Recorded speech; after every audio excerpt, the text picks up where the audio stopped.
Assalamualaikum warahmatullahi wabarakatuh. Kajian ini saya ambil dari sebuah buku berjudul Demi Masa, Menggenggam Waktu Meraih Keunggulan Diri, karangan Kiai Haji Abdullah Gimnastiar. Diterbitkan oleh Khas, Kota Bandung. Setiap orang pasti akan berusaha menjaga sesuatu yang dianggapnya berharga. Ada orang yang menganggap bahwa hartalah yang paling berharga, maka ia akan berusaha menjaganya di tempat yang terpelihara. Ada yang menganggap anak sebagai sesuatu yang paling berharga dalam hidupnya, maka ia akan berusaha melindungi dan menjaga anak itu dengan usaha yang terbaik bahkan sampai habis-habisan. Begitulah seterusnya, harta, anak, pangkat, jabatan, penghormatan, dan segala sesuatu yang dianggap berharga bagi seorang anak manusia akan selalu berusaha dijaga dan dipelihara. Sebagian besar umat manusia menganggap bahwa yang paling berharga hanyalah yang berkaitan dengan perkara dunia. Sayang, tidak setiap orang mengetahui apa yang sesungguhnya paling berharga di dunia ini. Sebagai seorang muslim, kita mesti mengetahui bahwa yang paling berharga di dunia ini sebenarnya adalah iman. Maka perawatan dan pemeliharaan mutu iman semestinya kita utamakan sebelum kita menjaga dan merawat yang lainnya. Karena punya apapun di dunia ini tidak akan pernah memiliki nilai apa-apa jika tidak diiringi keimanan yang tinggi. Setelah iman, yang paling berharga bagi kita selaku muslim adalah waktu. Jarang sekali kita merasakan bahwa sesungguhnya waktu adalah sesuatu yang paling berharga, sehingga kita terkadang membiarkannya terhambur sia-sia. Tanpa merasa berdosa, kita mengisinya dengan bersantai-santai, berbicara sia-sia, berjalan sia-sia, memboroskannya dengan sia-sia, dan lain-lain yang serba sia-sia. Kita sering membiarkannya berlalu begitu saja. Padahal semestinya kita mengerti bahwa modal kita yang sebenarnya setelah iman adalah waktu. Dalam Quran surat Al-Asr, surat ke-103 ayat 1-3, Allah Subhanahu wa taala berfirman yang artinya, demi masa, sesungguhnya manusia dalam keadaan merugi, kecuali orang-orang yang beriman dan beramal saleh, dan saling nasihat menasihati dengan kebenaran, dan saling menasihati dengan kesabaran. Bab pertama, amanah itu bernama waktu. Tidak bisa kita pungkiri bahwa satu-satunya yang tidak bisa direm adalah waktu. Setiap orang punya jatah yang sama, 24 jam. Orang yang sukses dengan yang gagal, begitupun calon ahli surga dan calon ahli neraka. Waktu yang diberikan kepada mereka semua adalah sama. Yang jadi soal adalah bagaimana mengelola waktu agar menjadi manfaat di dunia dan di akhirat.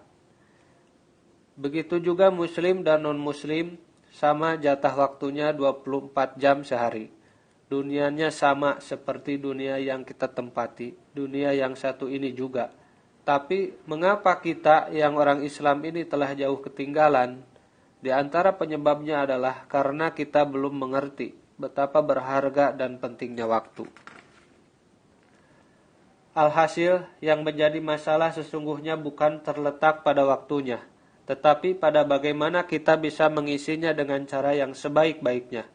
Waktu yang telah berlalu tidak mungkin bisa terulang kembali.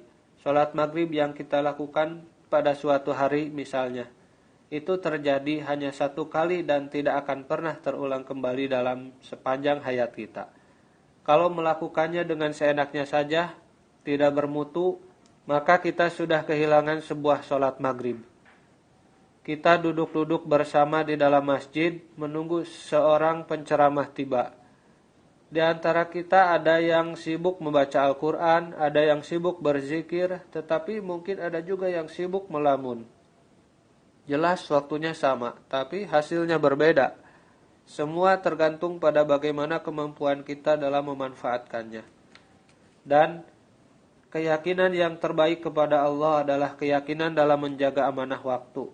Kalau kita mengisinya dengan memperbanyak maksiat dan kesia-siaan, ingat-ingatlah bahwa kemaksiatan dan kesia-siaan pasti akan merusak mutu keyakinan kita kepada Allah Azza wa Jalla. Kalau kita sudah mulai gemar melakukan perbuatan-perbuatan maksiat, maka hati kita akan semakin keras. Sebaliknya, kalau kita berhasil mengurangi dan meredam dari kemungkinan berbuat maksiat, hati kita akan semakin bercahaya.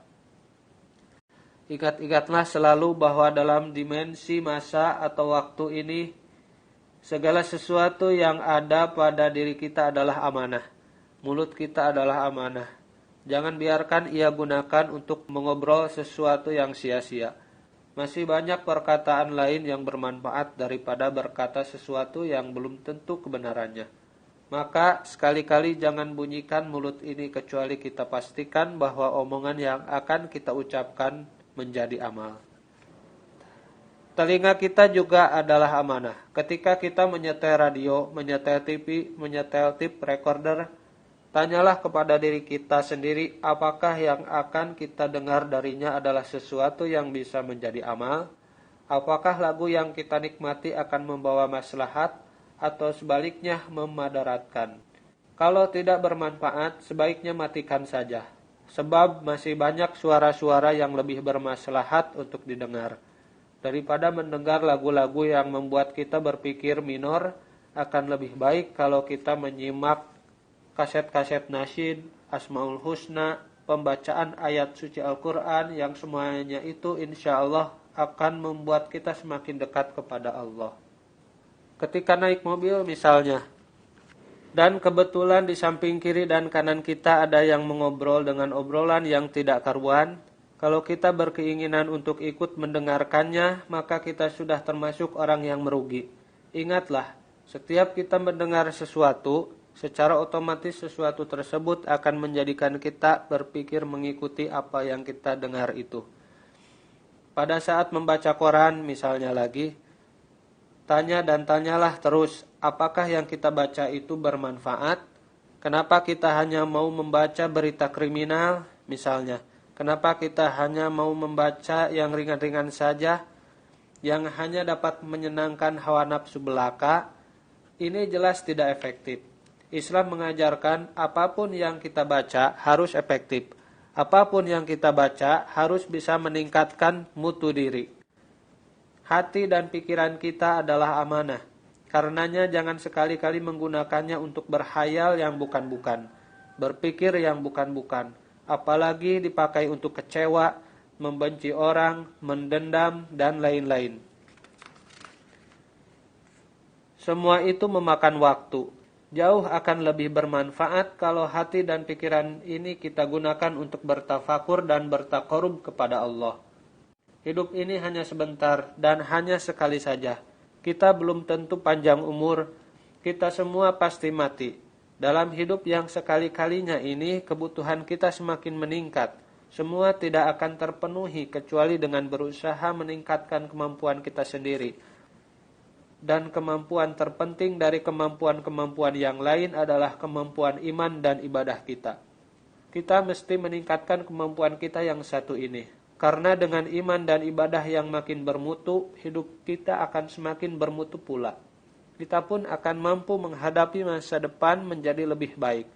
Maka jangan biarkan mulut kita berbicara, jangan biarkan mata kita melihat, jangan biarkan telinga kita mendengar, jangan biarkan otak kita berpikir, kecuali kita pastikan apa yang kita bicarakan, yang kita lihat, yang kita dengar, dan yang kita pikirkan itu adalah hal-hal yang serba manfaat.